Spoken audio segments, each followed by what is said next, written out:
Hi, I am Ashwin. In this video, I am going to show you a fantastic chess game of Mikhail Tal, which was played in 1965 against his trainer come seconds Alexander Koblents. In this game, Mikhail Tal had a white pieces and he started the game with e4, a c5 by Alexander Koblents, knight f3, e6, d4 open Sicilian, c captures on d4, knight captures on d4, knight f6, knight c3, d6, and now bishop to e3 was played by Mikhail Tal. Knight c6, f4, bishop e7, queen f3 intending long castle. Here black castle showed and Mikhail Tal first played bishop e2, although it was very possible to play just a long castle in this position. Bishop e2, bishop d7 and Mikhail Tal castle long. Knight captures on d4, bishop captures on d4, and bishop c6 was played in the game. And here black's idea is to just play a6, b5 followed by b4 and put some pressure on white center. Sometimes black can just go for queen a5, b5 and then b4. Idea remains the same.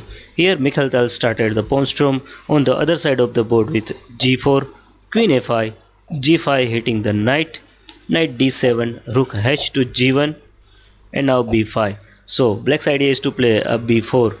Here queen h5 was played in the game, although it was quite possible to play f5, where after pawn captures on f5, queen captures on f5, we are not only stopping any kind of b4 thrust, but we are also just making this d5 square available for our knight. But anyways, in our game, after b5, actually white played queen h5 and now b4 hitting the knight, and there comes Mikhail Tal move. He just sacrificed this move by playing rook to d3. Although in this position rook g3 and h3 might be a better idea, but anyways, rook d3, b captures on c3 and now bishop captures on c3 hitting the queen and also intending this rook h3 followed by queen captures on h7. And friends, in this position pause the video here and find the best move for black. Although black played queen captures on a2 in this position, the best move for black here is queen a4. The idea is when white is playing rook h3, black can either go for this queen captures on e4 or bishop captures on e4, and in this position particularly bishop captures e4 is just good.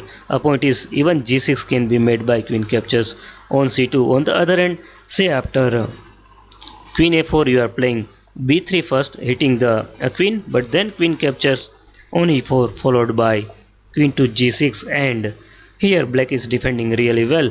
But in our game, after bishop captures on c3, black played queen captures on a2 and there comes rook to h3 threatening checkmate on h7, and in case if you move the rook then queen captures h7, king f8 and queen to h8 is just a checkmate. So here black thought he can play this bishop captures on e4 and he won't be having any issue. But there comes g6, brilliant move. Here you have three options to capture on g6. First of all, with g6 I am breaking the connection between bishop and the pawn. So in case of bishop captures on g6, which was happened in the game, we will see it later on. In case of h captures on g6, clear cut queen h8 is a checkmate, while f captures on g6 can be made by queen captures h7 check, king f7, now queen captures g7 check, king e8, and after rook h7 black can resign in this position. And say after g6 you are trying to block the h file with h6, but then g captures on f7, rook captures on f7 followed by queen captures on h6 is just crushing. But in our game, after g6 bishop captures on g6 was played, and here it's a white to play and win. It's exactly checkmate in 3 move. Ready?